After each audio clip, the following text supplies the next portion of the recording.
जिले की हर खबर सबसे पहले आप तक पहुंचाने का वादा,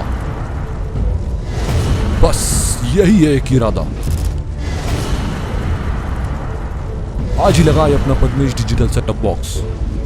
नमस्कार, आप देख रहे हैं पद्मेश 24/7 कृष्णा सिंडे के साथ। न्यूज बुलेटिन की शुरुआत करते हैं हेडलाइन से।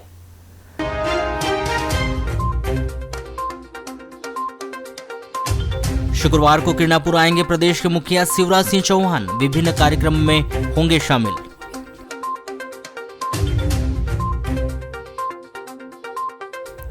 बीएसएनएल टेलीफोन एक्सचेंज में लगी आग, फाइबर केबल सहित कार और मोटरसाइकिल जलकर हुई राख, लाखों रुपए का हुआ नुकसान।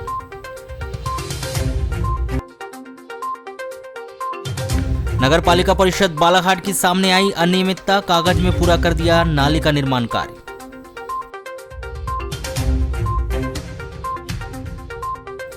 हायर सेकेंडरी परीक्षा में मेरिट सूची में शामिल होने वाले छात्रों को वितरण होने वाले लैपटॉप के लिए अब तक नहीं बनी योजना।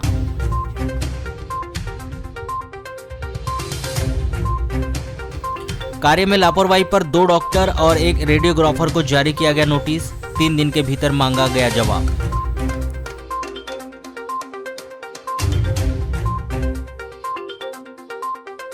शासकीय अस्पतालों में काम कर रहे आउटसोर्स कर्मचारियों को 4 महीने से पड़े वेतन के लाले।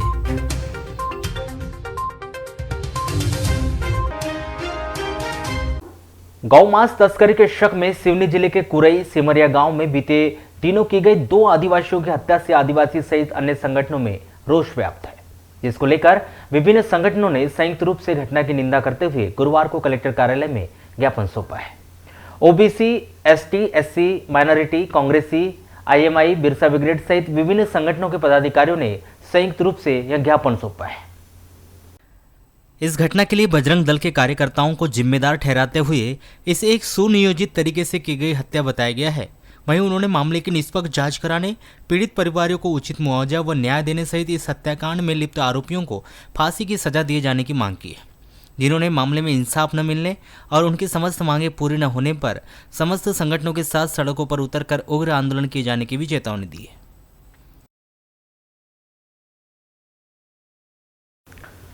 नगर पालिका परिषद बालाघाट के द्वारा शहर के वार्ड नंबर 11 बस स्टैंड रानी अवंतीबाई चौक से लेकर गोविंदपुरम डॉक्टर कॉलोनी तक लगभग 150 मीटर नाली का निर्माण कार्य वर्ष 2018 में स्वीकृत किया गया।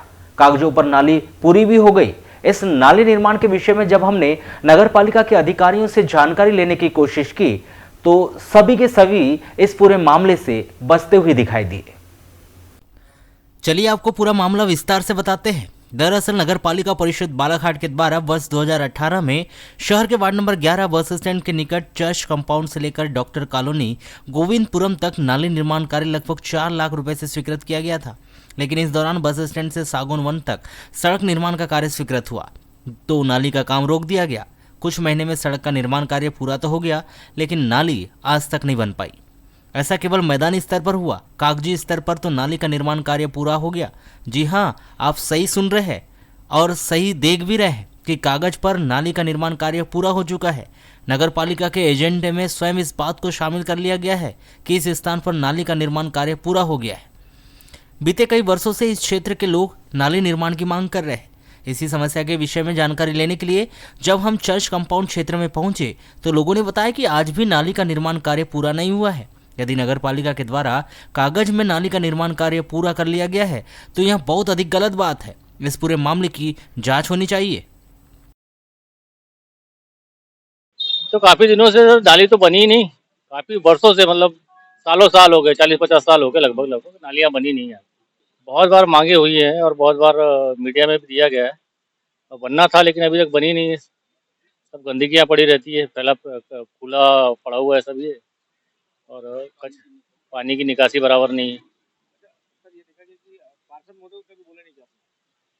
पार्षद महोदय को बोला था, पार्षद महोदय ने भी प्रस्ताव वगैरह रखा नगर पालिका में, लेकिन उसके बावजूद अभी तक ये बन नहीं पाई।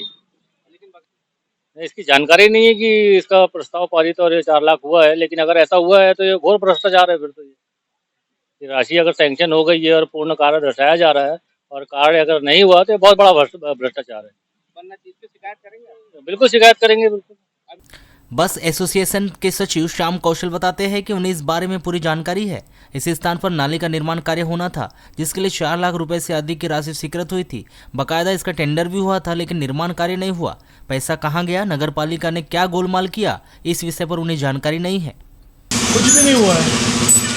नाली तो दूर की बात है, वहाँ तो जो पुरानी जैसा बह रहा था बस वही पानी बह रहा है। नगर पालिका बोलो तो बोलते पैसे ही नहीं है नगर पालिका।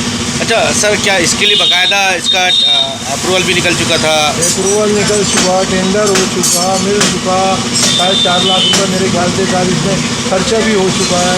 अब पैसा कहाँ गया ये नहीं मालूम मुझे, लेकिन काम होना चाहिए, अच्छा लगे। सर कब हुआ था इसका टेंडर, कुछ मालूम है? मेरे ख्याल से शायद ये लॉकडाउन के पहले की बात है, 2018 में। क्या लग रहा है सर कि अब तक नहीं पूर्ण हो सकता है। नगर पालिका पैसा ना हो तो पैसा देंगे तो वो ठेकेदार काम करेगा। काम हो, अच्छा हो, एक बार हो, पैसा एक बार लगता है, बार बार ना लगे पैसा, काम मजबूती से होता है। वार्ड नंबर 11 के निवर्तमान पार्षद रामलाल बिसेन भी स्वयं इस बात को स्वीकार करते हैं कि नाली के लिए टेंडर का कार्य पूरा हो चुका था, लेकिन बस स्टैंड से सागौन वन तक सड़क निर्माण कार्य पूरा होने के बाद नाली निर्माण किए जाने की बात कही गई। इस कारण नाली निर्माण कार्य रोक दिया गया, लेकिन उसके बाद नाली का निर्माण कार्य नहीं किया गया। अब नगर पालिका के कागजों में यह नाली पूर्ण दिखाई जा रही है। यह बेहद ही संगीन मामला है। इस मामले की पूरी जांच होनी चाहिए, जिससे इस बात का खुलासा हो सके कि आखिरकार नाली निर्माण कार्य की राशि का उपयोग कहाँ किया गया या फिर इसका दुरुपयोग हो गया। जी हाँ, मैं उस समय वो नाली का सेंक्शन हो चुका था, लेकिन ये रोड बनने से अवंतीबाई चौक से लेकर सागौन वन तक उसको काम रोक दी गया था। फिर बाद में हमने उसको ट्रांसफ़र करके पैसिफिक कंपनी से दौने के मकान तक उस नाली को बनाए थे ट्रांसफ़र करके। अब वो कितने मीटर की नाली बनी है ये इंजीनियर लोग बताएंगे, उस समय जब इंजीनियर थे। लेकिन फिर पूर्ण कार्य क्यों दर्शाया जा रहा है कि पूर्ण काम इसलिए दर्शाया जा रहा है कि उसको ट्रांसफ़र किया गया था। अब ये सारी जानकारी अपन इंजीनियर तो है ही नहीं, उसमें इंजीनियर नगर पालिका के जो इंजीनियर उस समय थे वो सब ये बताएंगे कि कितने मीटर की नाली बनी है, क्यों ट्रांसफ़र किया गया था और क्यों वहाँ बनाया गया। ठीक करके नहीं, बिल्कुल वाजिब है कि वहाँ नाली बनना ही चाहिए, क्योंकि वहाँ पूरा पैसे वो मेथोडिस्ट चर्च से लेकर पूरा स्कूल है और चर्च है और वहाँ के लोग रहवासी करते हैं और पूरा पानी वहाँ से जाता है। लेकिन वो रोड के कारण, रोड बनना था उस समय, रोड नहीं बनी थी, इसके वजह से उसको कैंसिल करा और दूसरी जगह उसको ट्रांसफ़र कराया गया। इस विषय पर जब हमने नगर पालिका परिषद बालाघाट के इंजीनियर वंशिका राजपूत से चर्चा की तो उन्होंने यही जानकारी दी कि वे लंबे समय से अवकाश पर थी। इस नाली के निर्माण की पूरी जानकारी उन्हें नहीं है। वहीं दूसरी ओर जब नगर पालिका के सीएमओ सतीश मर्सेनिया से हमने चर्चा की तो उन्होंने भी जानकारी दी कि इसकी पूरी फाइल निकाली जाएगी, इसके बाद ही जानकारी दे सकेंगे। इस बात से अनुमान लगाया जा सकता है कि नगर पालिका के भीतर किस तरह का कार्य चल रहा है। एक नाली निर्माण के विषय में इंजीनियर से लेकर अधिकारियों को जानकारी नहीं है। फिर ऐसा क्या हुआ कि नाली निर्माण कार्य कागजों में पूरा दिखा दिया गया। आखिरकार यह सब कुछ जांच का विषय है कि ऐसा और कितने मामलों में नगर पालिका के द्वारा ऐसा किया गया है। यह एक अकेला मामला है या और भी कई मामले में इसी तरह की लापरवाही और अनियमितता बरती गई है। लांजी थाना क्षेत्र के अंतर्गत आने वाले ग्राम नल्लेझरी में एक व्यक्ति कुएं में गिरने से घायल हो गया। बीती रात यह घटना उस समय हुई जब यह व्यक्ति गांव में शादी कार्यक्रम में शामिल होकर अपने घर लौट रहा था। घायल व्यक्ति सगनलाल परते 65 वर्ष को जिला अस्पताल में भर्ती किया गया है। प्राप्त जानकारी के अनुसार 4 मई को विवाह कार्यक्रम के बाद खाना खाकर रात के समय सगनलाल अपनी बेटी माधुरी के साथ अपने घर लौट रहा था। तभी पगडंडी रास्ते से गुजरते समय जमीन से लगे बिना प्लेटफॉर्म वाले कुएं में अचानक पैर फिसलने से सगनलाल कुएं में गिर गया। सगनलाल को कुएं में गिरता देख उसकी लड़की माधुरी ने चिल्लाया और घर में जाकर इसकी बात की खबर दी। परिवार और गांव मोहल्ले के लोग दौड़े और कुएं में उतरकर सगनलाल को बाहर निकाला गया, जो बेहोशी की हालत में था। कुएं से बाहर निकाले जाने के बाद सगनलाल को होश आया, जिसके सर में चोट लगी हुई थी। घायल सगनलाल को ही रात्रि में लांजी लाकर वहां के अस्पताल में भर्ती किया गया, जहां से उसे बेहतर उपचार हेतु जिला अस्पताल बालाघाट रेफर किया गया है।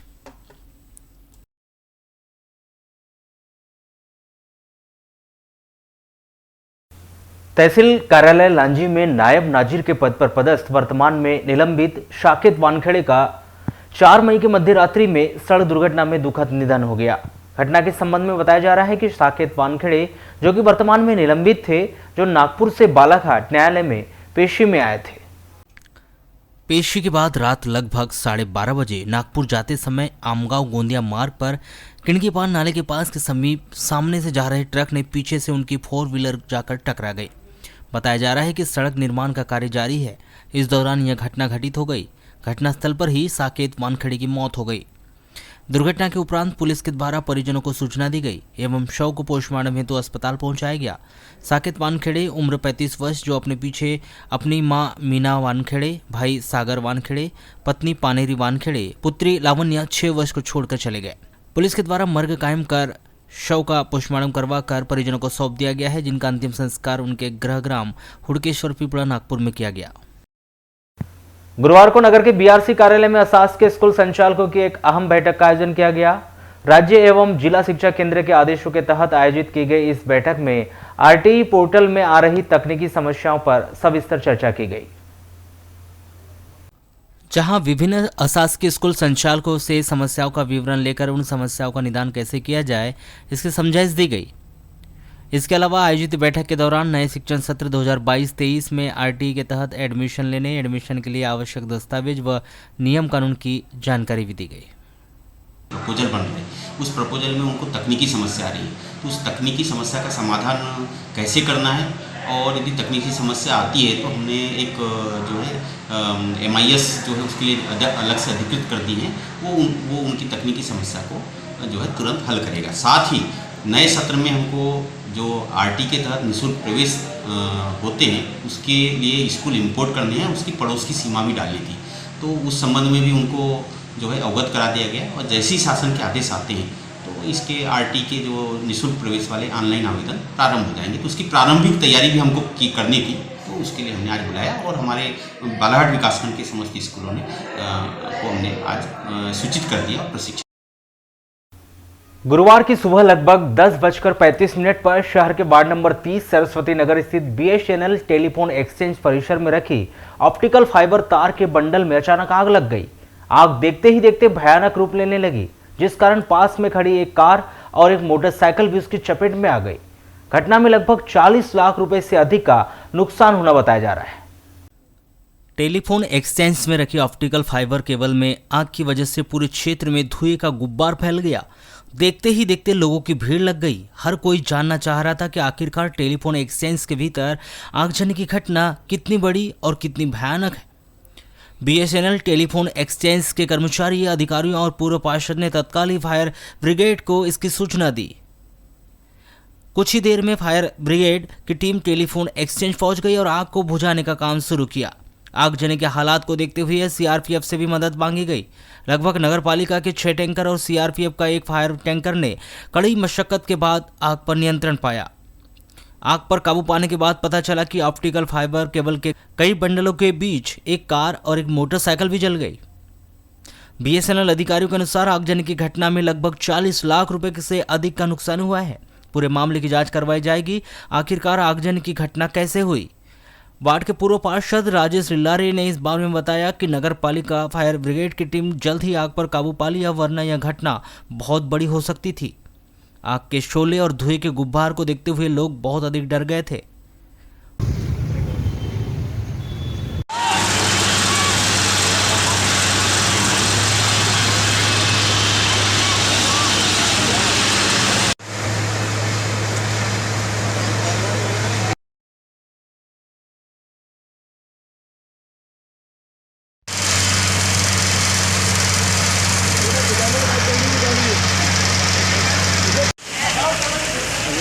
अंदर लग गई है और भड़ गई। हाँ, वो अंदर में लगी थी।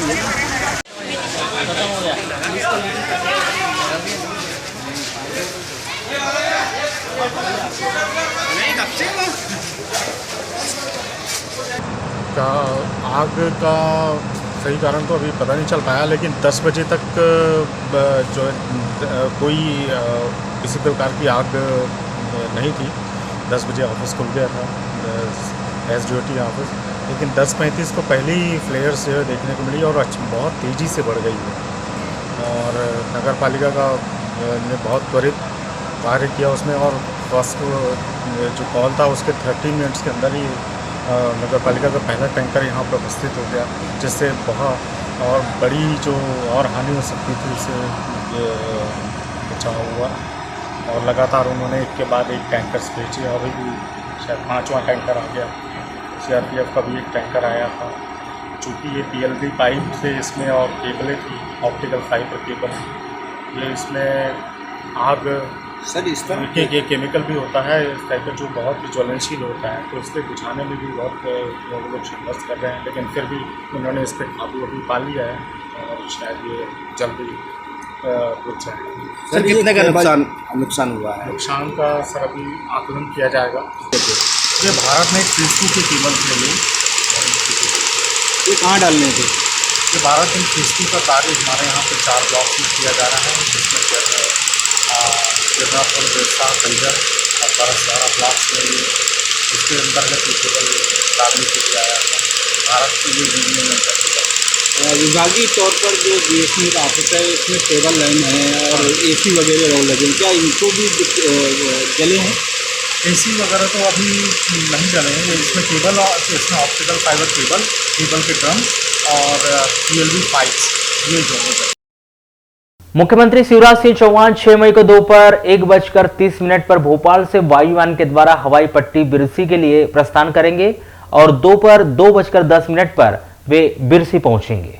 दोपहर 2:15 पर वे बिरसी से हेलीकॉप्टर के द्वारा किरणापुर के लिए प्रस्थान करेंगे और दोपहर 2:35 पर किरणापुर पहुंचेंगे। किरणापुर में आयोजित कार्यक्रम में शामिल होने के बाद मुख्यमंत्री श्री चौहान अपराह्न 4 बजे किरणापुर से बिरसी के लिए रवाना होंगे और 4:20 पर वे बिरसी पहुंचेंगे और वहां से 4:25 पर वायुयान के द्वारा भोपाल के लिए प्रस्थान करेंगे।